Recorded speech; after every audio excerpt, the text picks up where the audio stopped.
Alright, hi, let's have a look at the new cards coming in Whispers of the Old Gods that have been revealed so far.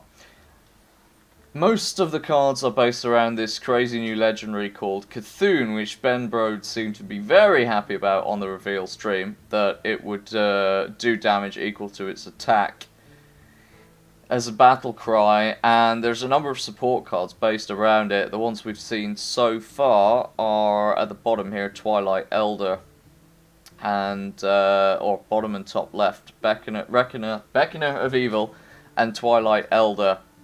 And the new mechanic is that they will buff the card Cthulhu, whether it is in your hand or on the deck, in your deck, or on the battlefield, on the game board.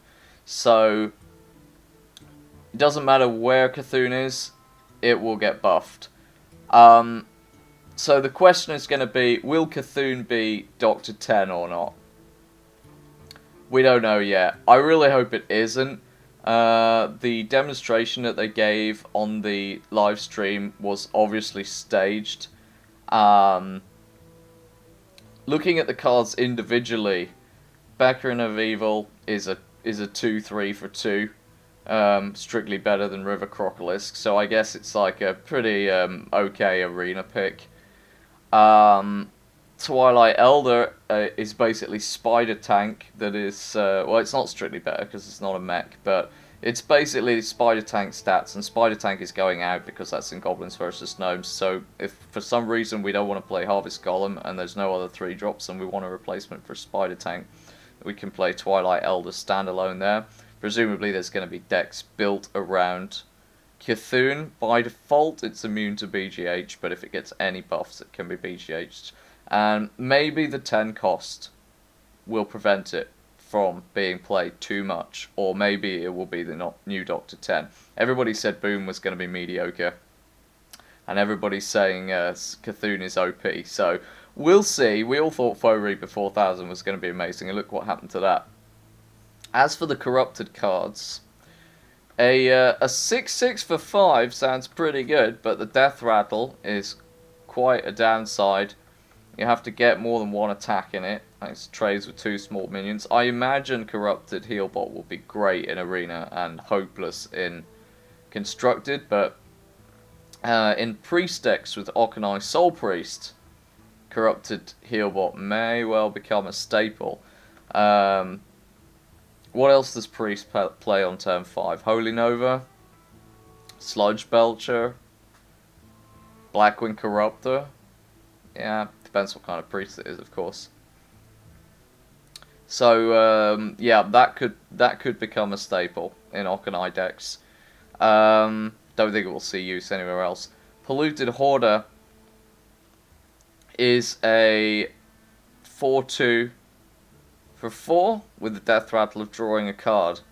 Horrible stats, horrible cost. That just seems like dust to me.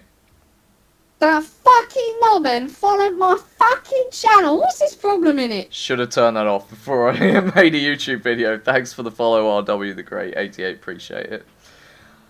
Let's have a look at Validated Doomsayer. So this is really interesting because the opponent has 1 turn to clear it for free without taking any damage, and if he doesn't, it becomes a 7/7. Which can then be big game hunted. But, interestingly, it is at the start of every turn of the person who controls this card. So if you Aldor Peacekeeper it, if you give it some other kind of debuff, it will return to having 7 attack at the start of the turn. I assume that's how it's going to interact with things like Aldor Peacekeeper, that it will go back to 7 attack. So, will it be played? I don't know. It's kind of good that it's not 1 attack and that Hobgoblin is going out, because that would be a nightmare.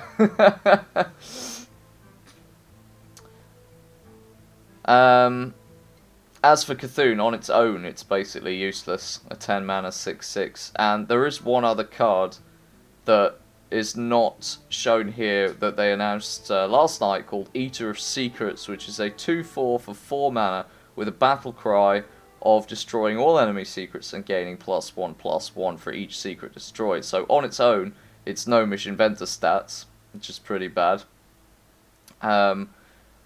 With one buff, it becomes a 3/5 without Taunt, so it's a strictly inferior Sen'jin Shieldmaster. Has to be 2 secrets or more for it to be worth it. For 2 secrets, it'll be a 4/6. I don't think Secret Paladin's going to be a thing, so you could say if Challenger was out, then it would be a 7/9, but I don't think that's going to happen. So I think 4/6 is like the best case scenario. I think they put that card in not so much that it played, but as a deterrent from making people create new decks based solely around secrets.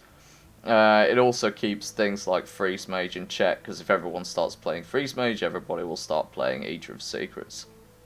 So I think that's more of a deterrent card, and so it may fade in and out depending on how the meta ebbs and flows.